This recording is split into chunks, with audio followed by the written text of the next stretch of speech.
The sugar desert was vast. Esther Grace shivered and pulled her veil further up, making sure it covered her nose. The last thing she needed was a nosebleed from sugar granules scraping the inside of her nose. Her car camel let out a low moan, reminding her to keep moving. "Don't worry, Lola," Esther Grace said. "We'll find the market soon." She hoped. The market would have milk for Lola and pop for her, and, above all, her prize. It can't be far. Wind stirred the sugar, biting her heels as she followed the sun. Over the tops of the dunes, Esther Grace saw the tops of the bazaar. She sighed with relief as she began the final push. The bazaar hummed and hissed with life as Esther Grace tied Lola to a hitch. The trough was full of milk and Lola let out a low noise as she dunked her face into it. Her coloring began to change back from nearly burnt to a fresher coloring. Ellie Gray smiled and gently ran a hand over the car camel's tough skin. "Atta girl." She made a note of where they had entered and the color of the tents before pulling her veil down for a deep breath. With the tents of the bazaar blocking the winds, it was safe to pull it down so she could breathe a little easier. Little kids ran past, giggling as they threw a marzipan football. Another group of kids crouched under a table and played gum marbles. All around, merchants shouted their wares and vied for customers. Freshest gum. Freshest gum in all bazaar. Cinnamon rolls. Handmade cinnamon rolls with icing. Milk for car camels. Freshest milk straight from cow. Esther Grace walked past all of them, her sharp brown eyes raking over the tables in search of a specific one. Perhaps this was the wrong bazaar. If it was, then she'd move on. The sugar desert was vast, and this was but one bazaar in a dozen. She saw a wall of sour string carpets and paused to admire the weavings. "Made at home." The seller, an eager-looking young woman, informed her. "Me and my mother make them every night." Esther Grace smiled and asked, "Is there a seller here that dash?" She glanced around and lowered her voice, leaning in to whisper. "That specializes in sugar-free items?" The young woman jerked back, hand flying to her mouth. She shook her head and flapped a hand at Esther Grace. "I do not speak to people like that. Please go." Esther Grace took that to mean that there was. But she nodded and moved on. "Pest." She looked down and saw a boy with a red hat and no shoes. "You want to know where to find sugar-free?" he whispered. She nodded. "Follow me." He took her to the furthest edge of the bazaar, where people skulked around, bags and robes held closed. Esther Grace made sure her purse was still beneath her robes. "In there," the boy whispered, pointing to a dark purple tent. "Mr. Amir." "Thank you." She slipped him a palmful of sugar-frosted cranberries. The boy gasped in delight at the unexpected treat and ran off. Esther Grace pulled her veil back across her face and stepped inside the tent. The tent smelt of burnt sugar and old candy wrappers. An old man's voice came from the corner. "What brings you here?"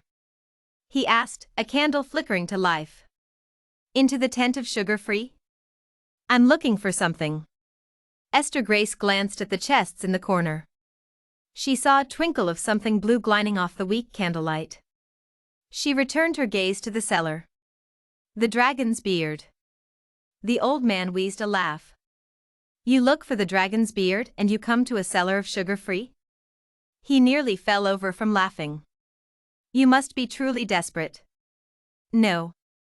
I come to you for the sugar-free crystal ball of the oracle." The man's laughter died off. "You think I have it?" "No." Esther Grace let her licorice whip fly. "I know you do, Emir Khan." Dropping the elderly act, her oldest friend, and now worst enemy, threw off his cloak and dodged the whip. "You never know when to drop a quest, Esther Grace." He snarled, holding his bag close. In his other hand, the jawbreaker staff she gave him at the beginning of their adventures showed signs of wear and tear. Esther Grace longed to sit with Emir next to a fire and tend to the weapon while he played his bubblegum lute, the way they had so many times before. But sadly, they stood on opposite sides, and they may never be able to go back to that. Esther Grace whipped the licorice out again, aiming at the bag. Emer dodged and kicked Sugar at her. Eyes-watering, Esther Grace dove through the cloud and scrambled after him, the tent collapsing behind her. She saw Emer's green jacket and followed. "Emer," she called. "Please. We can work together again." She managed to grab his arm and pulled him around to see a stranger. "I think you have the wrong person," he said. A loud bellow came from a group of car-camels, and Esther Grace whipped around to see Emer, bag in hand, and without either a veil or jacket. "Emer," she called. "Please. We can work together." Emer's brown eyes were wild as he looked down at her. "You don't understand, EZ," he cried, clutching the bag to his chest. The use of her old nickname stung. "It's too dangerous. You must drop this quest. I may never see you again, but I promise, there is a reason for my actions." He dug his heels into the car-camel's sides and held on for dear life as it took off into the sugar desert. "Emer," Esther Grace screamed as she watched him. She stood rooted to the spot, knowing that she would never be able to get to Lola in time to catch up. A single tear streaked down her face. With a bag of fresh supplies, Esther Grace loaded up. Lola, her coloring once more lively, butted her face against Esther Grace's. "I'm okay," she fruitlessly promised her dear steed. "Just ready to move on."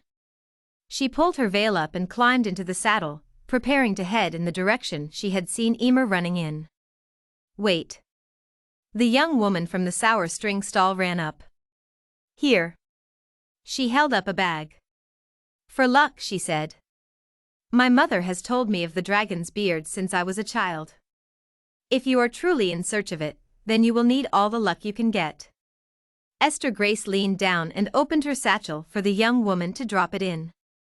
The young woman grasped her hand in hers.